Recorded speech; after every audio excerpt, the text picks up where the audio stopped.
श्री कृष्ण गोविंद हरे मुरारे, हे नाथ नारायण वासुदेव।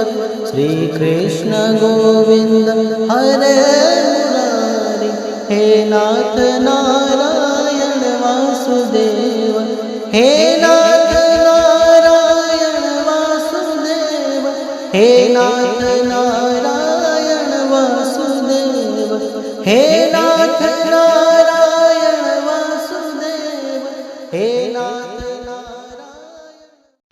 नमस्कार, आप सभी का बहुत बहुत स्वागत है श्री उदासी दरबार चैनल में। आज हम श्रावण मास की पुत्रदा एकादशी की व्रत कथा श्रवण करेंगे। हिंदू धर्म में सावन का महीना अनेकों त्योहारों से भरा रहता है। ऐसे में जहाँ इस पूरे माह भगवान शिव जी की पूजा होती है, वहीं कई पर्व और त्योहार भी इस समय आते हैं। ऐसा ही एक पर्व श्रावण की शुक्ल पक्ष की एकादशी को आता है, जिसे हम पुत्रदा एकादशी के नाम से जानते हैं। पुत्रदा नाम संस्कृत शब्द पुत्र से लिया गया है, जिसका अर्थ है पुत्र, और अदा, जिसका भाव है देना, यानी पुत्र देने वाली। इसलिए इसका नाम पुत्रदा एकादशी है। वेदों में भगवान श्री विष्णु जी को सभी मनोकामनाओं को और इच्छाओं को पूरा करने वाला माना गया है। तो जो भी जीव जोड़े सहित यानी पति पत्नी इस दिन व्रत रखकर भगवान श्री विष्णु जी से पुत्र के लिए प्रार्थना करते हैं, उनकी सभी मनोकामनाएं पूर्ण होती है।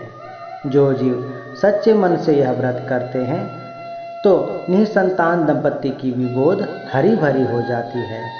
वर्ष में पुत्रदा एकादशी 2 बार आती है। पहली पुत्रदा एकादशी पौष मास में आती है और दूसरी पुत्रदा एकादशी श्रावण मास में आती है। अनेकों विद्वानों के अनुसार जिस किसी को बाधाओं के चलते संतान प्राप्ति नहीं हो रही हो या जिन्हें पुत्र प्राप्ति की कामना हो, ऐसे लोगों को पुत्रदा एकादशी का व्रत अवश्य करना चाहिए, क्योंकि इस व्रत का फल इसके नाम के अनुसार ही मिलता है। यह व्रत रखने से भक्तों को संतान संबंधी मनोवांछित फल की प्राप्ति होती है। इस व्रत को संतान की कामना करने वाले और संतान प्राप्त कर चुके दोनों लोग कर सकते हैं। व्रत के फलस्वरूप भगवान श्री हरि आपको संतान का सुख देते हैं और जो पहले से ही माता पिता बन चुके हैं, उनकी संतान की सेहत अच्छी रखते हैं और उन्हें दीर्घायु का आशीर्वाद देते हैं। धार्मिक मान्यता है कि इस व्रत को करने से कई गौ दान करने के बराबर पुण्य फल की प्राप्ति होती है। इस व्रत को करने वाले भगवान श्री विष्णु जी के साथ ही पीपल के वृक्ष की भी पूजा करते हैं। एकादशी व्रत की पूजन विधि। इस एकादशी के व्रत की विधि भी अन्य एकादशियों के समान ही है। प्रातःकाल स्नान आदि से निवृत्त होने के बाद भगवान श्री विष्णु या बाल गोपाल की प्रतिमा को पंचामृत से स्नान कराएं। उनको चंदन से तिलक करके सुंदर वस्त्र धारण कराएं। फिर उन्हें पुष्प अर्पित करें, धूप दीप आदि से आरती करें। आरती के बाद फल फूल, नारियल, बेर, आंवला, लौंग, पान और सुपारी भगवान श्री हरि को अर्पित करें। इस दिन पति पत्नी को यह व्रत रखना चाहिए। फिर पुत्रदा एकादशी की व्रत कथा श्रवण करें और फलाहार करें। इस प्रकार श्रद्धा सहित जो व्रत करता है, उनकी सभी अभिलाषाएं पूर्ण होती हैं। आइए अब हम पुत्रदा एकादशी व्रत कथा श्रवण करते हैं। कामिका एकादशी व्रत कथा श्रवण करके धर्मराज युधिष्ठिर ने श्रावण मास के शुक्ल पक्ष की एकादशी के विषय में भगवान श्री कृष्ण से प्रश्न किया। तब इसका उत्तर देते हुए भगवान श्री कृष्ण ने कहा, हे पांडुपुत्र युधिष्ठिर, श्रावण मास के शुक्ल पक्ष की एकादशी का नाम पुत्रदा है। मैं इसके विषय में तुम्हें एक बड़ी प्राचीन और सुंदर कथा सुना रहा हूँ, जिसके पढ़ने और सुनने मात्र से वाजपेय यज्ञ करने का फल प्राप्त होता है। इसे आप ध्यानपूर्वक सुनिए। द्वापर युग के आरंभ में माहिष्मती नामक नगरी में महिजित नाम का एक प्रतापी राजा राज्य करता था। कहीं कहीं पर महाजीत भी कहा गया है। उसका राज बहुत बड़ा था, परंतु उसे कोई संतान नहीं थी। संतान न होने के कारण राजा महिजीत को राज्य सुखदायक नहीं लगता था। पुत्र प्राप्ति के लिए राजा ने अनेकों दान, पुण्य, यज्ञ, जप, तप, हवन आदि अनेकों उपाय किए, परंतु राजा को पुत्र की प्राप्ति नहीं हुई।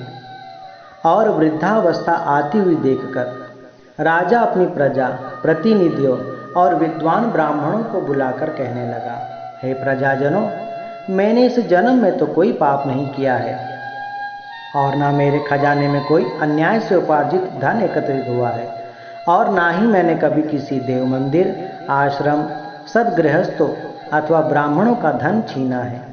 किसी दूसरे की धरोहर भी मैंने कभी नहीं ली और नहीं प्रजा पर कभी अन्यायपूर्वक कोई कर लगाया है। मैं अपनी प्रजा का पुत्र के समान ही पालन पोषण करता हूँ तथा ब्राह्मण और सन्यासियों की भरपूर सेवा और उन्हें दान पुण्य करता हूँ। यद्यपि न्याय की रक्षा के लिए मैं अपराधियों को दंड देता हूँ, परंतु कभी किसी से घृणा नहीं करता। सभी को एक समान ही मैंने माना है, किसी में कभी कोई भेदभाव नहीं किया। सज्जनों की सदा मैं पूजा करता रहा हूँ। इस प्रकार धर्मयुक्त राज्य करते हुए भी ना जाने किस पाप के कारण मुझे कोई पुत्र संतान नहीं है, जिस कारण मैं अत्यंत दुखी होकर यह कष्ट भोग रहा हूँ। आखिर इसका क्या कारण है, मेरी समझ में कुछ भी नहीं आ रहा। आप इस पर विचार करिए, क्या मैं इस कष्टमयी जीवन से मुक्त हो पाऊंगा अथवा नहीं।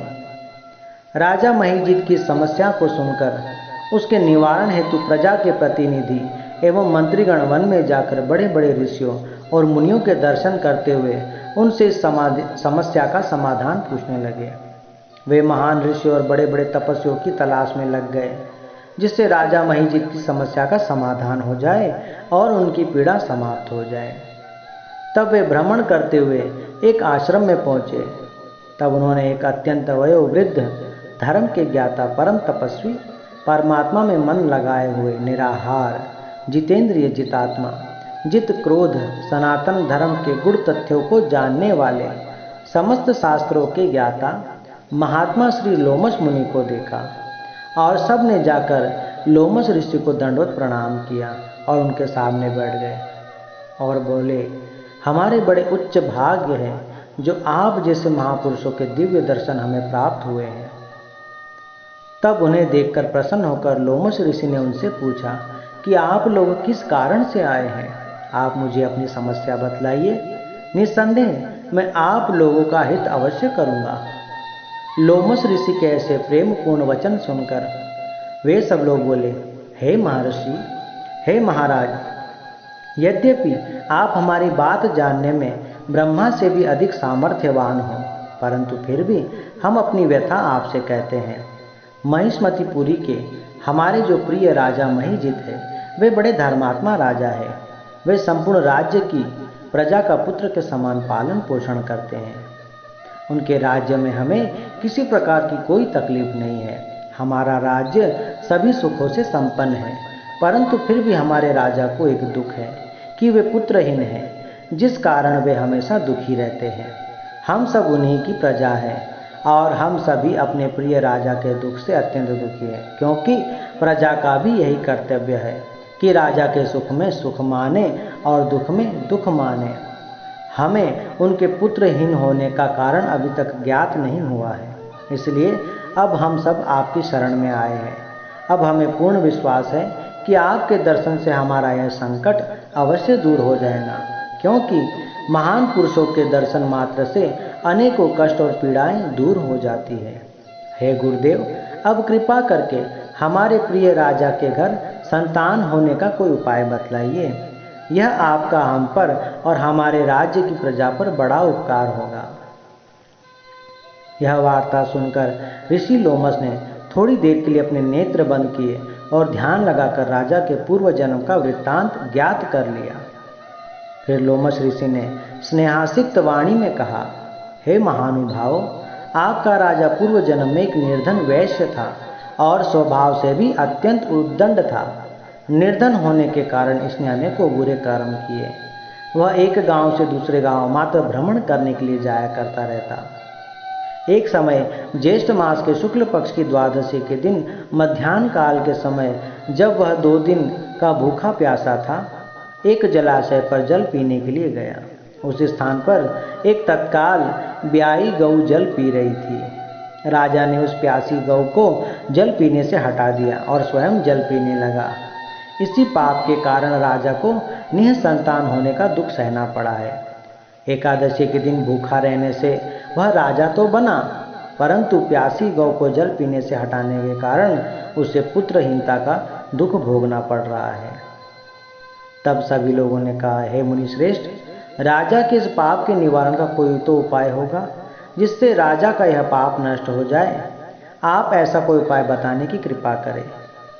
फिर लोमश ऋषि ने उत्तर दिया, आप सभी और राजा श्रावण मास के शुक्ल पक्ष की एकादशी को पुत्रदा एकादशी का व्रत तथा रात्रि को जागरण करो और आप सभी अपने एकादशी के व्रत का फल राजा को अर्पण कर दो, जिससे राजा के पूर्व जन्म का यह पाप नष्ट हो जाएगा और राजा को अवश्य ही पुत्र की प्राप्ति होगी। लोमश ऋषि से उपाय जानने के बाद सभी मंत्री और प्रजागण श्री लोमश ऋषि जी को प्रणाम करके आशीर्वाद प्राप्त करके अपने नगर को वापस लौट आए।